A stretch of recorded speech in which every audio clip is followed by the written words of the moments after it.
हाँ जी सर, यहाँ पर आपके सवाल में ये बेसिकली तो कहा गया है कि एक हॉलो स्फीयर है जिसको कि हम लोगों ने आगे की तरफ स्पीड दिया हुआ है वी नॉट, और तो क्लॉकवाइज सेंस में हम लोगों ने एंगुलर स्पीड दिया हुआ है omega naught is equal to 3v0/r, right. और आपके पास जो सरफेस है उसका आपके पास basically coefficient of the friction दे रखा है म्यू है। तो चूंकि सवाल में आपके पास जो दिया हुआ है कि v is less than omega R है, मतलब कि अगर आप बॉटम ऑफ पॉइंट पर ध्यान देंगे तो वो ग्राउंड के रेस्पेक्ट में बैकवर्ड डायरेक्शन में मूव कर रहा है, मतलब कि आपके पास बैकवर्ड स्लिपिंग है, मतलब कि आपके पास काइनेटिक फ्रिक्शनल फोर्स लग रहा है फॉरवर्ड डायरेक्शन में लग रहा है to make v is equal to omega R. Again मैं फिर से बोल रहा हूँ, तो चूंकि आपके पास v is less than omega R है तो जो बॉटम ऑफ द पॉइंट है वो ग्राउंड के रेस्पेक्ट में बैकवर्ड डायरेक्शन में मूव कर रहा है, मतलब कि आपके पास बैकवर्ड स्लिपिंग है, तो काइनेटिक फ्रिक्शनल फोर्स आपका लग रहा है फॉरवर्ड डायरेक्शन में लग रहा है to make v is equal to omega, right. तो अगर आप ध्यान देंगे तो काइनेटिक फ्रिक्शनल फोर्स जो है वो आपका बेसिकली पॉइंट पी से पास कर रहा है, राइट। काइनेटिक फ्रिक्शनल फोर्स का टॉर्क अगर आप देखिएगा तो पॉइंट पी के अबाउट जीरो है, मतलब कि आप अगर पॉइंट पी के about basically angular momentum conservation आप लगा सकते हैं, ठीक है सर। तो आपने वही लगाया है, तो आपके पास क्या आया है एम वी नॉट आर और प्लस आ गया है 2/3 mr² इंटू ओमेगा नॉट, आपके पास आ गया है 3v0/r और बराबर आ गया है तो जब प्योर रोलिंग स्टार्ट हो जाएगा तो उस टाइम का एंगुलर मोमेंटम है आपके पास 5/3 इंटू एम इंटू तो V of the pure rolling into R, right. तो यहाँ से आपके पास बेसिकली तो V of the pure rolling आ गया है 9v0/5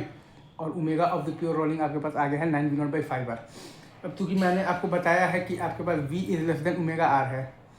मतलब कि बॉटम ऑफ द पॉइंट है वो ग्राउंड के रेस्पेक्ट में बैकवर्ड डायरेक्शन में मूव कर रहा है, मतलब कि आपके पास बैकवर्ड स्लिपिंग है, मतलब कि आपके पास काइनेटिक फ्रिक्शनल फोर्स लग रहा है फॉरवर्ड डायरेक्शन में टू मेक तो v is equal to omega R, तो right sir is to make v is equal to omega R. Again मैं फिर से बोल रहा हूँ, तो चूंकि आपके पास v is less than omega R है तो the bottom of the point है वो ग्राउंड के रेस्पेक्ट में बैकवर्ड डायरेक्शन में मूव कर रहा है, मतलब कि आपके पास बैकवर्ड स्लिपिंग है, मतलब कि आपके पास काइनेटिक फ्रिक्शनल फोर्स लगेगा फॉरवर्ड डायरेक्शन में